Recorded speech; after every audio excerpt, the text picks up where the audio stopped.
Bom dia, meus amados, a graça e a paz do Senhor.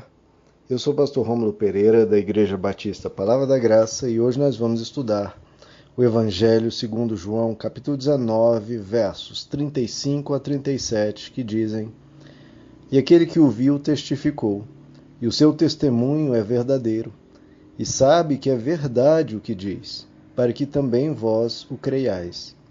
Porque isto aconteceu para que se cumprisse a Escritura, que diz: nenhum dos seus ossos será quebrado. E outra vez diz a Escritura: verão aquele a quem traspassaram. Bom, quer dizer que esses versos que lemos, está enfatizando essa questão de que Jesus veio cumprir todas as profecias que o autenticariam como o Messias, como o enviado de Deus, como aquele que Deus prometeu ao longo das eras, que Deus diz: enviarei aquele que salvará o mundo inteiro. E João está dizendo: olha, o que eu estou dizendo é a mais completa verdade. Eu estava lá, eu acompanhei tudo, eu vi tudo, eu era uma testemunha ocular dessas coisas. Isso é enfatizado sempre nas cartas dos apóstolos, que eles viram, que não é questão de que alguém contou, ou que com o passar do tempo foram surgindo histórias, né? Ou então, olha, estou escrevendo uma história bonita. Não, isso realmente é uma história com H, é algo que ocorreu e eles viram aquilo de perto. Isso é muito interessante, porque as religiões do planeta se baseiam em ensinos, em sabedorias, né, ou em revelações. Né, uma pessoa teve uma revelação, seja num sonho, seja numa suposta visita de um anjo, de um ente, enfim, a pessoa teve alguma visão, alguma coisa espiritualística. Agora, o evangelho é baseado não meramente em sabedorias, não meramente em visões que alguém disse que teve, não, foram fatos reais que ocorreram na história e pessoas observaram diante deles o que estava ocorrendo. Então é muito forte isso que eles insistiam: olha, é o que ouvimos, é o que vimos, é o que nós testemunhamos e as nossas mãos tocaram. Então, essa é a profundidade, não é uma invenção, não é uma mera história bonita, não, foi algo que eles testemunharam pessoalmente. Então, ele cita aqui duas profecias cumpridas. A primeira, as duas nós comentamos, a primeira, dos ossos que não foram quebrados de Jesus. Isso é um paralelo, uma referência ao Cordeiro Pascal, porque Deus havia dito para os judeus, quando eles foram libertos do Egito, das mãos de Faraó, né, houve essa comemoração da Páscoa, em que eles comeram do Cordeiro Pascal antes da libertação. Então é isso, Jesus é o Cordeiro Pascal nosso, que nos liberta da morte, que nos liberta da condenação, nos liberta do pecado. É muito interessante ver isso, que o Antigo Testamento é cheio de ilustrações, cheios de tipos, metáforas, ilustrações, apontando para Cristo. Então Deus, ao longo da história humana, foi preparando a humanidade para o significado de Jesus.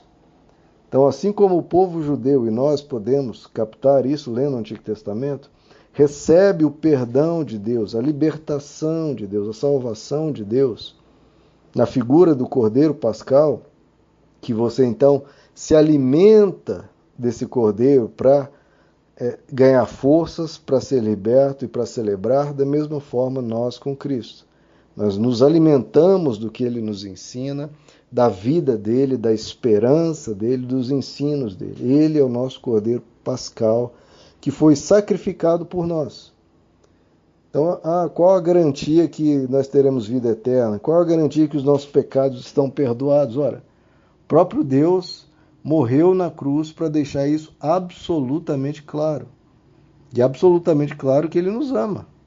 Né? Porque alguém poderia dizer: Deus diz que ama, mas vai lá saber. Mas é muito mais forte do que qualquer palavras, do que qualquer afirmações de amor, é Ele dar a própria vida por nós, demonstrando cabalmente o quanto Ele nos ama. Já a segunda profecia aqui, que se cumpriu quando o soldado perfurou o coração de Jesus com uma lança, é uma profecia de Zacarias capítulo 12, verso 10, em que Deus diz: porém, sobre Jerusalém derramarei o espírito de graça e de orações, e olharão a mim, a quem traspassaram, e farão pranto sobre ele como o pranto da morte de um filho único. Então veja como Jesus cumpriu essas profecias, e detalhe, não é algo que foi arquitetado por Jesus ou pelos discípulos para tentar satisfazer todas as profecias de Messias, não. É algo que nem estava aqui no controle dele. Eram soldados romanos que dividiram as roupas entre eles, que perfuraram o coração de Jesus, que não quebraram os seus ossos. Então não tinha nem como planejar isso, e quem é que planejaria a sua própria execução de uma forma tão brutal, né? Se alguém quer se candidatar aí deixa eu fundar uma religião, se for para fundar uma religião tão séria quanto a cristã, boa sorte de fazer algo como Jesus realizou aqui. E detalhe, as coisas acontecerem mesmo fora do alcance das mãos dele, né? Agora, uma confusão que às vezes as pessoas fazem, deixa eu até antecipar uma possível pergunta. Mas se Deus profetizou que ocorreria isso, né? Pessoas perfurariam o próprio Deus. Então o que? Deus forçou alguém a fazer isso para que acontecesse exatamente como ele havia, né, planejado? Deus, né, forçou a pessoa a fazer aquilo? Não, queridos, isso não tem nada a ver com... Há sempre essa confusão de predestinação, etc., né? Isso não tem a ver com Deus forçando, interferindo, é simplesmente porque Deus sabia. Ora, Deus é um ser que tem a capacidade, que ele vê todo o passado, presente e futuro, ele vê tudo ao mesmo tempo. Então ele vendo as coisas ocorrendo aqui no ano 30 da nossa época, ele simplesmente relatou isso lá atrás. Olha, eu estou vendo aqui que uma pessoa vai enfiar uma lança no peito do Messias, que nenhum dos seus ossos serão quebrados, então deixa eu apenas relatar o que se dará. Então ele só simplesmente sabia o que ocorreria. Agora veja só, queridos, o Evangelho é algo muito sério. Nós estamos falando dos sofrimentos do próprio Deus, de uma crucificação, de uma morte sob uma dor e uma tortura terríveis, que Deus derramou o seu sangue por nós. A gente tem a noção do que isso representa. E é isso que o apóstolo Pedro, por exemplo, diz, uma das testemunhas de todos esses acontecidos. Ele diz na sua primeira carta, no capítulo 5, ele diz: portanto eu, testemunha dos sofrimentos de Cristo. Agora, olha o apelo que ele faz. E participante da glória que se revelará. Seriamente eu lhes peço. Olha o apelo que ele vai fazer às pessoas, principalmente aos que ministram, que divulgam o Evangelho, que pregam essa boa nova. Ele diz: eu seriamente vos peço, pastoreai o rebanho de Deus que está entre vós. Não por obrigação, mas sim voluntariamente, de coração, segundo a vontade de Deus. Não por ganância. Isso aqui deveria ser óbvio, né? Mas ele insiste em falar, porque o ser humano é muito torpe, é muito perverso. Então ele está falando, olha, diante de tamanho sofrimento que Cristo passou por nós, pelo amor de Deus, preguem a palavra não por ganância. Isso é muito sério. Não é para fazer disso uma maneira de ficar rico e de explorar as pessoas. Não por ganância, mas sim com sincera prontidão de coração.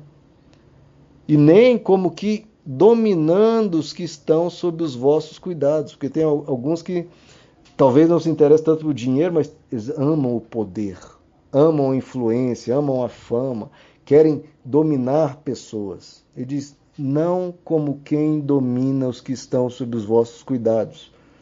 Se não é para dominar, como que se faz? Ele diz, mas sim como exemplos ao rebanho.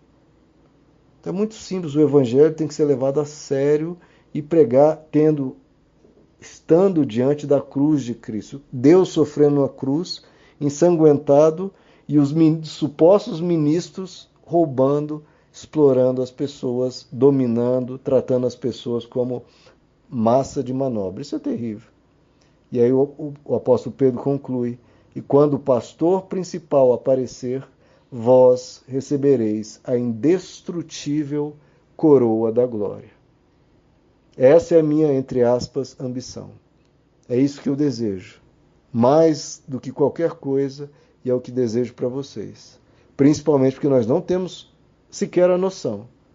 Assim como não temos sequer a noção dos sofrimentos de Cristo, não temos sequer a noção do que isso representará para nós e, detalhe, eternamente.